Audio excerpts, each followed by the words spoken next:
As you might have noticed, I've been gone for about 3 days and came back with a strange voice.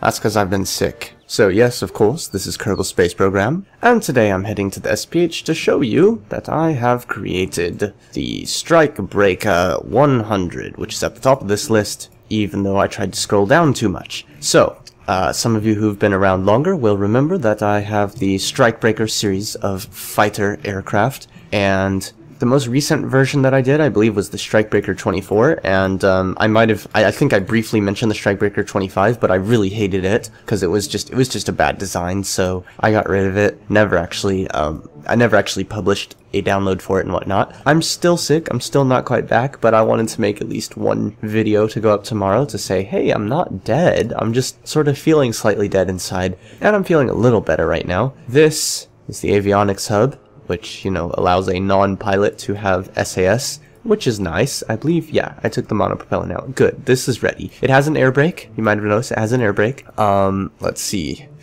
What else is there to say, really? Not much. It's the Strikebreaker. It's the classic formula redone in the latest version. The biggest difference, I believe, is the fact that we're not using that bicoupler. Well, that's not a huge difference. I mean, the previous version didn't use the bicoupler either, but there was a version that used the bicoupler, and that was one of the earlier versions, and this is better off not having it, I believe. Oh yes, these are the nacelle pieces. I forgot about that. Yes, you can see, if you look in there, you can see it is the nacelle part. Let's go ahead and give it a quick fly. One thing you might have noticed at the beginning of this video that I forgot to mention because is that I'm actually running version 1.0.0. I'm running the first release of Kerbal Space Program 1.0. There were 2 subsequent releases, or 3 maybe, 1.0.1, 1.0.2, 1.0.3.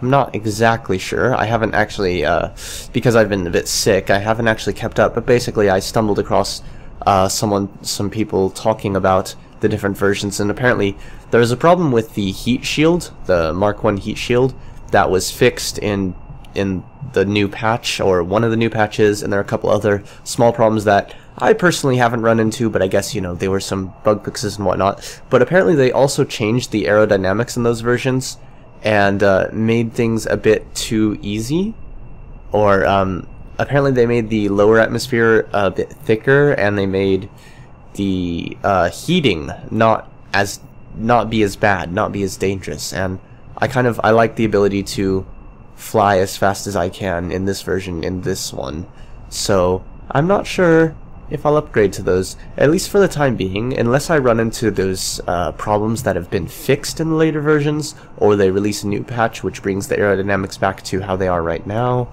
or close to how they are right now. I kind of don't want to update just yet, because I am enjoying flying things in these aerodynamics, and it's slight changes, I believe. They're only slight changes, but I am really having fun with this version.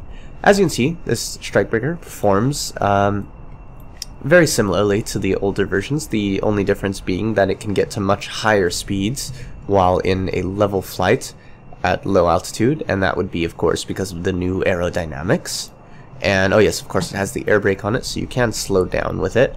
And I really like that this thing kind of pushes the limits, in that it'll do some crazy stuff, but it won't quite break itself apart. Like, it doesn't have any problems where it'll just break itself apart, at least as far as I can tell. Oh yes, there we go. Some nice aerodynamic effects from breaking the sound barrier. And if I turn off the SAS, you can see that it is fairly stable.